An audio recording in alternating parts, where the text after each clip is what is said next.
Well, this is it, guys. It's brew day at the brewery.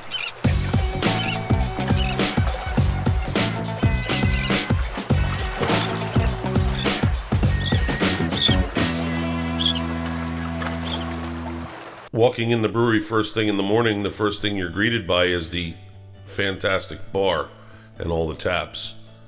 Can't miss that, right? As you glance towards the back, you see the brewing setup, consisting of a hot liquor tank, a mash tun, brew kettle, and 2 double fermenters.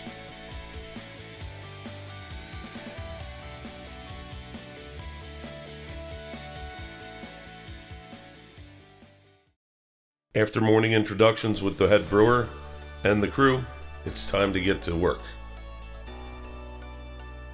First thing that needs to happen is all the grain needs to be milled. It goes through this milling machine that's in the inset. Comes down that big funnel looking thing into the mash tun. The amount and type of grain is determined by the beer, the alcohol content, as well as the brewing efficiency of the brew system. The next step would be typically to figure out the strike water temperature of the water that's going to enter the mash tun and strike the grain first. Being that the grain is cooler than the water, there will be some temperature change of the water coming into the tank. This is calculated using a formula. Higher temperatures in the mash tun increase the amount of protein in the beer and tend to make the beers thicker or heavier. Lower mash temperatures tend to give you more alcohol and make the beer thinner. The warm waters from the mash make the grain release enzymes, which help to convert the starch from the grains into complex sugars. The typical range in the mash tun is a number between 142 degrees and 158 degrees. Although most brewers use 148 degrees for the low end. At this point, the mixture of the grain and the water, which is called the mash, is held at temperature for roughly an hour. This gave us an opportunity to take a look at the basement area where the other fermenters were and actually prep a fermenter for the next batch that will be coming down the pipe.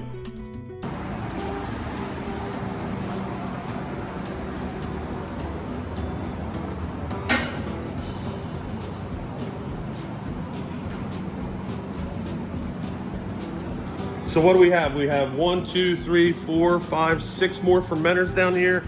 2 bright tanks. Do you have any bright tanks in the coolers? No, we don't do that. Okay. But, the problem with that is when you need to clean a tank, the temperature needs to be on your side. It's hard to get the tank hot. The tank's in the walk-in. Yeah. Try that, you're going to smoke your walk-in out with steam. So you can reseat or fix gaskets and stuff. Keg filling and washing station.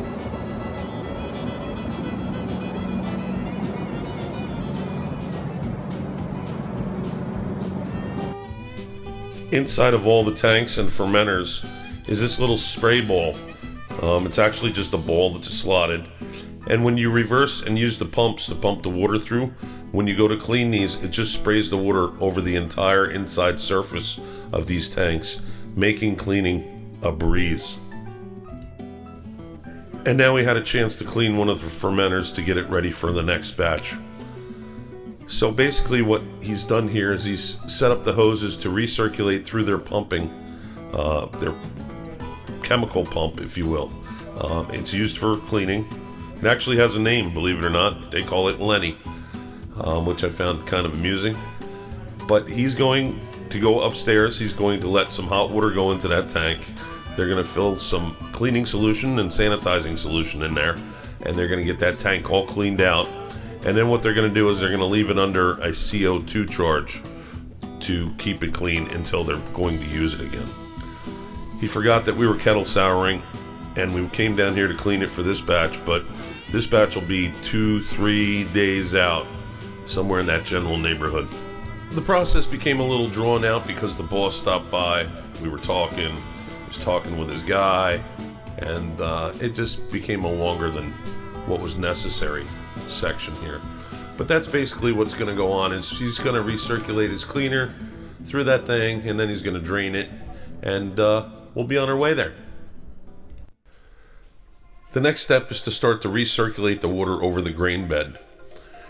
By doing this, what ends up happening is slowly the particles will start to be recirculated on top of the grain husks, if you will, and the husks themselves will actually become the filter to filter this beer down. This is what the mash water looked like when we originally started the recirculation. There's another photo coming up that will show you what it looks like by the end. In the inset is the bottom of the mash tun and the screening that's in place. This here prevents the husks from being sucked out of the kettle. So after recirculation in the mash tun, this is what the beer looks like and how clear it's become. The next step is to transfer it over into the brew kettle. So now is the time that we were going to prep the brew kettle. Being that it's a kettle sour, means that it's not going to be boiling anything today. So we've removed the chimney and put a pressure relief valve on top and capped it and removed some of the lines to make it a sealed vessel. The souring of the beer will actually happen right here in this brew kettle.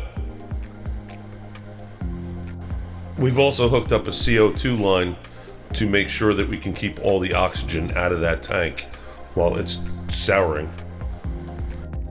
With the kettle now prepped, we can transfer the wort over into the brew kettle.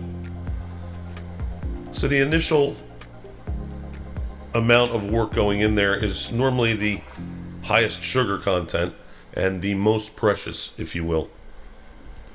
After the initial transfer of wort, that's when we start the sparging process. Sparging is just another word for rinsing. So we're rinsing the grain bed down with fairly hot water. It's supposed to be no hotter than 178 degrees. I think these guys keep it down to 168 degrees. And that's what's going on here. It's just a matter of adding the hot water in, letting it run through the grain bed, and rinsing any of the additional sugars away. Sparging continues until we reach the initial level that we want to start with in the brew kettle. Now, as you brew down the beer later on, you're going to boil some of that off. So if you're looking to start with 300 gallons, by the time you're done, you might have 210 or 230 or something like that. So that's what we were shooting for here, is 300 gallons in the brew kettle. Now, I was a little concerned that that's going to be very close to boiling over, which is a typical problem when you're making beer and you're doing your boil phase. Their chimney on that is power vented, so it brings some cool air across the foaming that's happening in there. After all the wort and sparge water is transferred over into the brew kettle, the next part that needs to be done is it needs to be chilled. Not chilled to the point of cold, but chilled down to 100 to 110 degrees, which is where they pitch the bacteria to start that transformation process.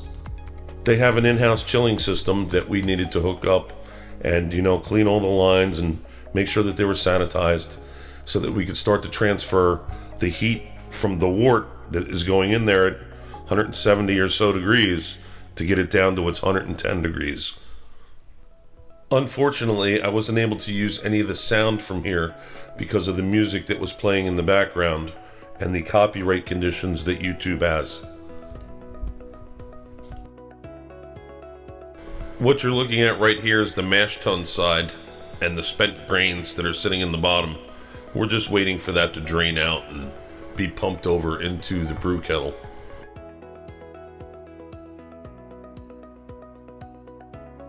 This side over here is the brew kettle, and it's slowly filling up. We'll take a peek inside there, and we're getting pretty close to being where we need to be. I think he said another 20 gallons or so when I did open up this lid.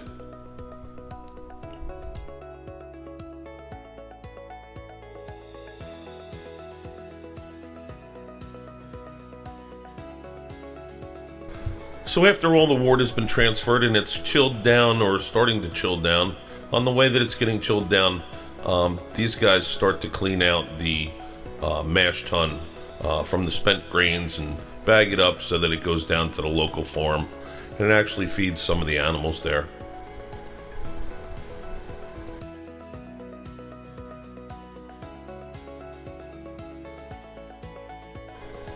So after chilling the wort down to 110 degrees or so, it's time to pitch the bacteria into the wort for the souring.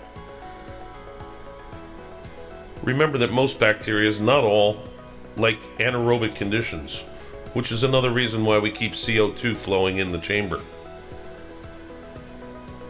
So this will stay in there for 1 to 2 days, depending on how long it takes to reach the final pH, which they're shooting for 3.5 as a pH. At that point, it'll go through the boil process, hops will be added, and it will have to ferment out in the fermenters for roughly 7 to 10 days before it actually ends up on the board over here as one of the beers you can try at Battle River Brewing.